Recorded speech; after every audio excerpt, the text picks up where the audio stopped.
Greetings, dear ladies and gentlemen. Today I would like to say a few words about the murder of Aleksei Navalny, a Russian politician who was reportedly in opposition to the regime of Vladimir Putin. Why am I saying the murder? Well, I can answer that question. Even if he died as a result of a heart attack or something similar, he was still murdered because he was put in jail into one of very harsh subarctic jails in the northern areas of Russian Federation. He was mistreated in jail, we all know that. And of course, if they didn't kill him with a poison, and they have lots of poisons that can kill, that are killing people very effectively. But even if there were no poisons used, due to the stress, no wonder that his body gave up. So it was definitely a murder. Quite frankly, to be completely honest with you, I was not planning to make this very short speech. I don't even want to do it now, but I have to, because I'm covering sometimes the events connected with Russia. Now let me explain why I was not willing to cover this topic, this particular one. Self-explanatory, it's very unpleasant and nasty when a relatively young man is murdered. I definitely understand and share the pain of his wife, his children, and his relatives and friends. My condolences to them. However, I am not Russian, and the struggle for new, democratic, prosperous Russia is not my struggle, not my war. Despite the fact that I'm wishing all the best to the Russian people, I'm on the side of those not very fortunate nations who have to live next to the so-called Russian Federation. And that's self-explanatory, because my background is connected with a number of those nations who live to the west of Russia. Nevertheless, I should make one comment regarding the return of Aleksei Navalny to Russia after the failed attempt to murder him before that. Of course, he sacrificed his life. I'm pretty sure he knew what was going to happen to him. And some people could say, oh, you don't understand what it is to sacrifice your life. Well, I do. And I'm pretty sure that sometimes you have to sacrifice your life for your people, for your nation, for something which you think is worth dying for. But this is not the case. As we can clearly see, his murder didn't wake up Russia. By the way, this reminded me the year 1984,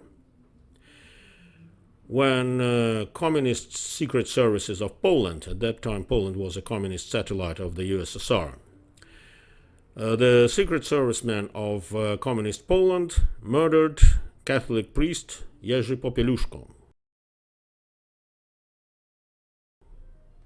Brutally murdered. And you know, Poland exploded. Millions of Poles who before that believed that, okay, one shouldn't rock the boat. Well, socialism and communism is bad, but one can still survive there.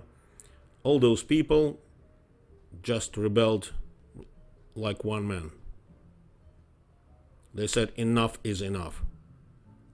You're not going to walk away with this, dear communists. Nothing like that happened in Russia, of course, because Russia is not Poland. The conditions are different, national character is different, etc., etc. What could Alexei Navalny do if he wanted to become the new leader of Russia? Of course, staying abroad in safety and trying to broadcast towards Russia would be ineffective. But there was another chance. He could show up in Ukraine, get in touch with the Russian Legion, which is fighting against Russia on the Ukrainian side, and attempt an offensive on Moscow, just like Mr. Prigozhin did a few months ago. You remember that? The march on Moscow by Prigozhin and his criminal gang clearly demonstrated that the regime of Putin is not as strong as it looks like. And by the way, the murder of Navalny also is direct proof of the fear of Vladimir Putin and his entourage. So that was one of the solutions. Very risky, but at least there was a chance. He didn't do that. He preferred to come back and to sacrifice himself. Too bad, so sad. And one more thing. Would Navalny's presidency be better for the neighbors of Russia than the presidency of Putin? Let me take the liberty of saying that no. Probably it would be even worse.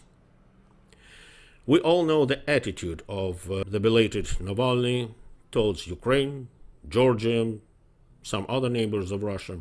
You can easily find them on the net. He was hostile to them. And his attitude towards the neighbors would not be much different of that of Vladimir Putin. He probably wouldn't continue the war against Ukraine, but he would insist on keeping the territories that had been conquered and illegally annexed, including but not limited to the Crimea. And what would be even worse, that the leadership of the West would get a chance to say, "Oh, now Russia is a free and democratic country. Navalny is good, so you neighbors of Russia, don't rock the boat. Give him those territories which he conquered, probably not officially. But no, don't try to get them back. Because Russia is no good and Navalny is no good, you see." From that point of view, the situation would be much worse than it is right now. So that's actually all I wanted to say in regards with the murder of Aleksei Navalny. Have a lovely weekend. Bye-bye.